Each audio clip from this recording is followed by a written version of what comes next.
Saudi Arabia kept slaves until the 1960s. Yeah, It was perfectly legal. But it's 50 years later. They don't keep It's slaves now. 50 years later, and there's a huge problem with inbreeding. And the reason is because Muhammad married his first cousin.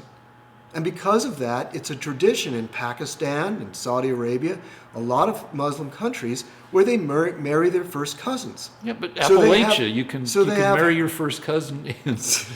So they have it's illegal, and in our societies it's illegal.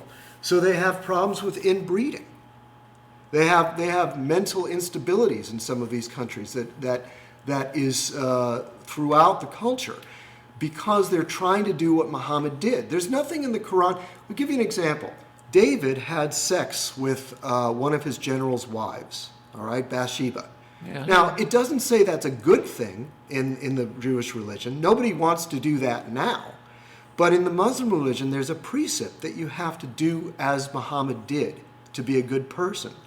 So if Muhammad killed 800 prisoners after a battle by beheading them with his own hand, it's okay for you to do that. Do you want to bring that here? No, but there have to be millions of imams in. And they all agree with what I'm saying. They don't. There can't be. They There do- have to they be. do. Maybe not everyone, but most of them do, because it's in the book. You can't get rid of it. There is no there's no reformed Islam. And wait, there's more. If you, according to that religion, the Allah doesn't ever have to let you into heaven. In other words, even if you're a really good person, you don't have to be allowed into heaven after you die. Allah can always send you to hell. It's up to him.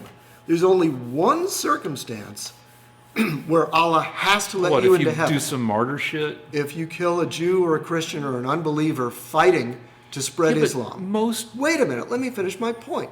So that means that for a serious Muslim that feels he's led a sinful life, if he kills one of us, then he gets to go to heaven. There's an incentive, if you practice that religion carefully, properly, to kill Westerners. Well, if that were the case, Which then it is. you'd have a bunch of old guys and old women thinking, I've lived a sinful life. I'm 67 years old. The doctor says I've got 18 more months to live because of congestive heart failure. I need to go out and kill Whitey. Well, what's changed now is this. Islam is the most powerful it's been for, I don't know, 1,000 years or so. Why? Because so many since the people fall are of the Ottoman Empire. Because so many people are Muslim. Yeah, and they have oil money, and Pakistan has the bomb, and they've learned ways of fighting us that we can't counter because of people like yourself who are brainwashed. And so the problem is that now they're feeling like they've got an advantage that They're they've not never had monolithic. before. Well, but the religion is. There's no reform version. Well, take a look at like Christianity or Catholicism. Is Catholicism the biggest branch of Christianity? Yes, and it's still the highest number of people in one religion. All right. So I would say that a very small, a small fraction of all the people who are Catholic believe in all the precepts of Catholicism. Well, sure. Look, if you're trying to tell me that the guy next door to you that's selling you falafel in Hollywood Boulevard wants to kill everybody or doesn't want to kill everybody, that's fine by me. I believe you. We all have Muslim friends. I have lots of Muslim friends. They're very nice people. Salt of the earth. In fact, we even have Muslim allies fighting with us in the Middle East. I'm just saying that during World War II, you didn't invite millions of Germans into America. People would have had the good sense to say, wait a minute, bad idea. Let's wait till the war is over.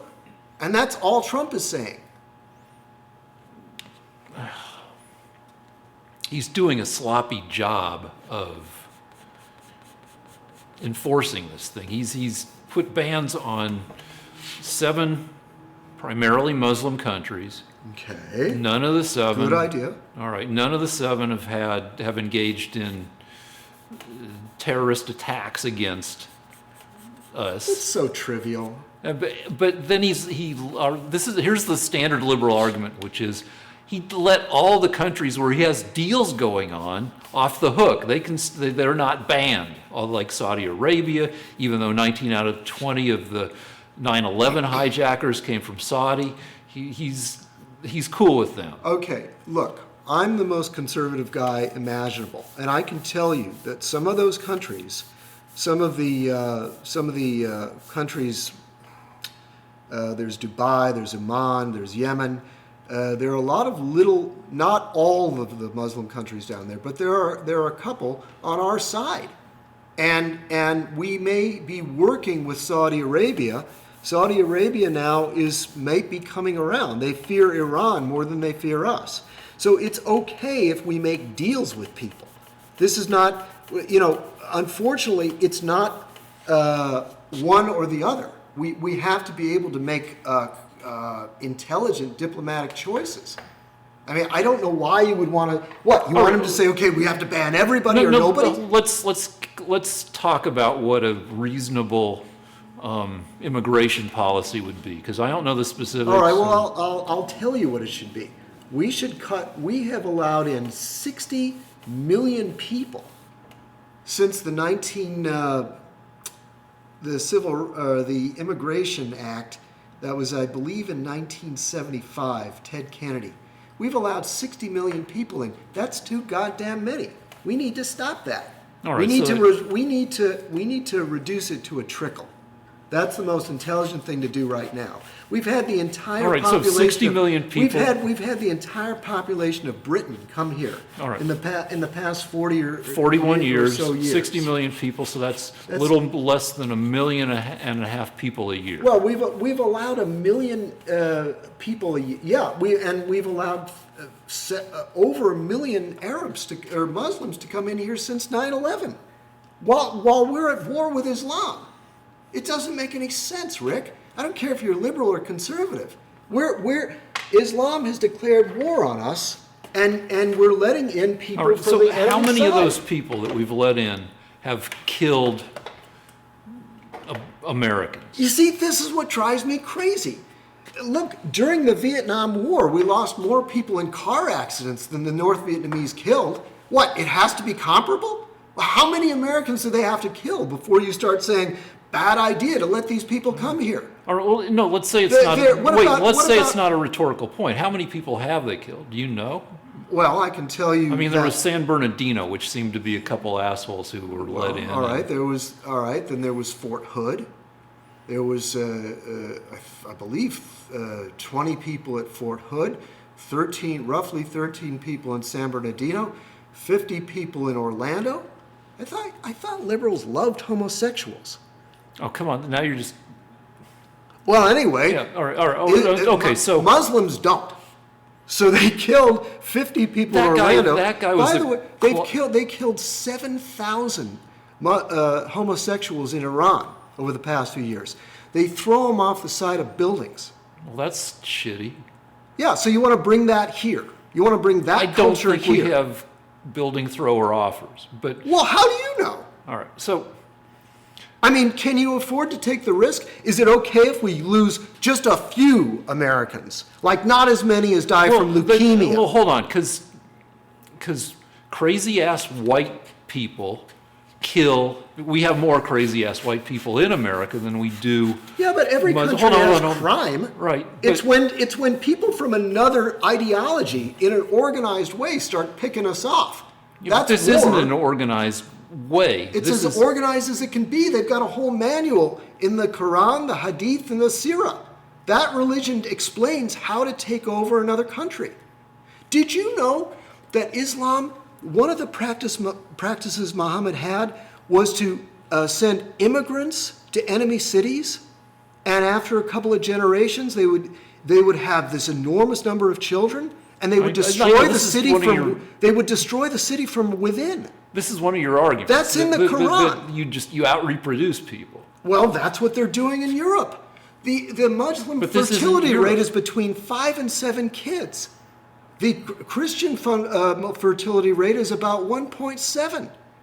In 20 years. So wait, in 20 years, what percent of the U.S. population is Muslim? well, let's look at it this way. In 1960, the Muslim population of America was about 100,000, 60,000, something like that. It was under 100,000. Now it's getting up to 3 million. So still less than 1%.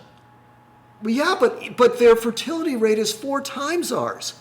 It's only going to be a matter of time before they become 10% like they are in France. And look what they've done to France. Yeah, but by the time they're 10%, France is on the verge of collapse. by the time they're 10, it's not going to happen in a decade. It's not going to happen in 2 decades. Why does it have to happen at all? Well, by the time that would be a factor, everybody's going to have robot girlfriends. The future is coming in so many other ways than just the Muslims reproducing at a greater rate than Christians, that's not going to be a tremendous factor in determining the destiny of us as a nation. Rick, shut up about robot girlfriends.